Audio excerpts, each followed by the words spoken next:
Hey, Jim Zaspel here. Have you ever wondered how can you really know if you're spending money as best as possible for your marketing to get as much return on investment from your investment deals? My name is Jim Zaspel, full-time real estate investor. You obviously know me from jimzaspel.com. I buy, fix, and sell a lot of houses and wholesale a lot of houses here in Philadelphia, and the suburbs. Currently doing 5, 6 fix and flips per month, and a little bit less than that in the wholesale deal volume.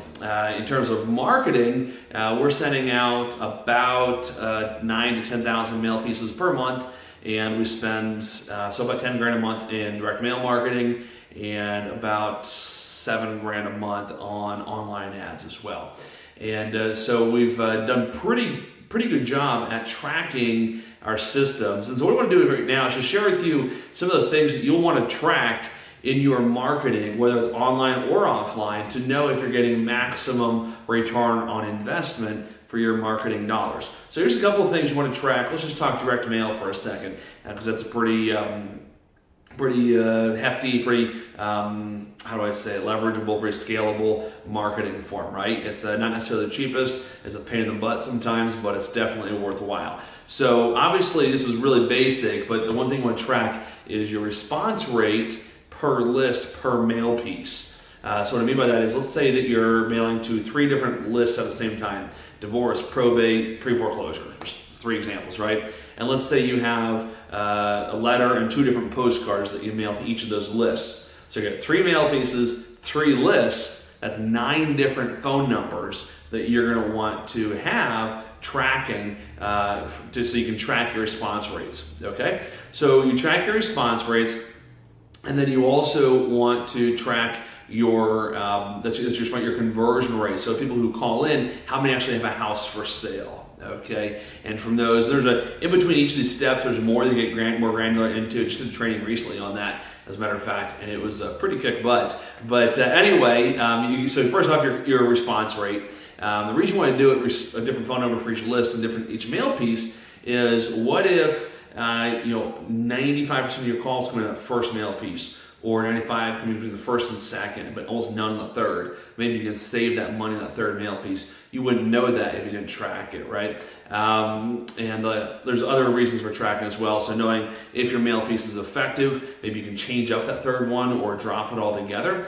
And also, but it's not all about the response rate. See, there's certain lists you can mail to that tend to get a high response rate, but a low quality of lead. There's a big difference there.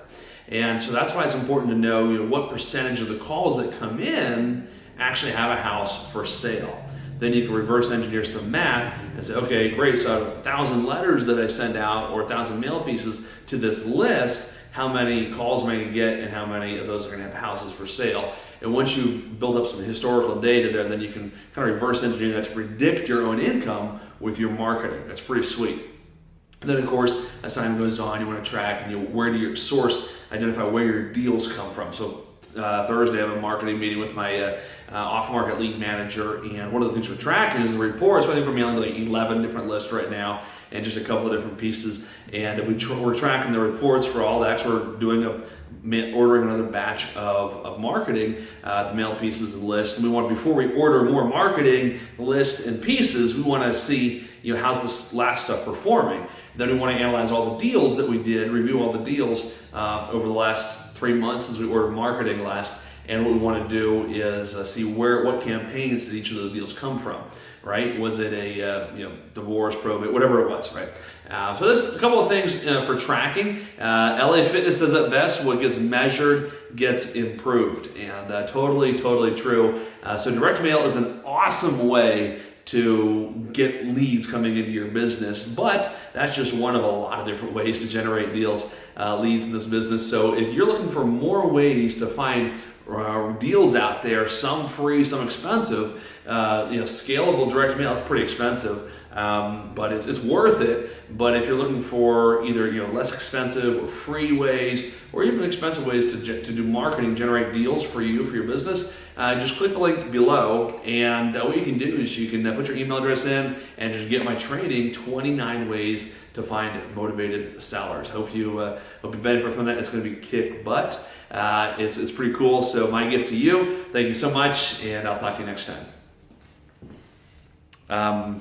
So we got to edit this again. So Courtney or whoever edits this, that's the make sure you do the 29 ways thing for this. All right, thanks.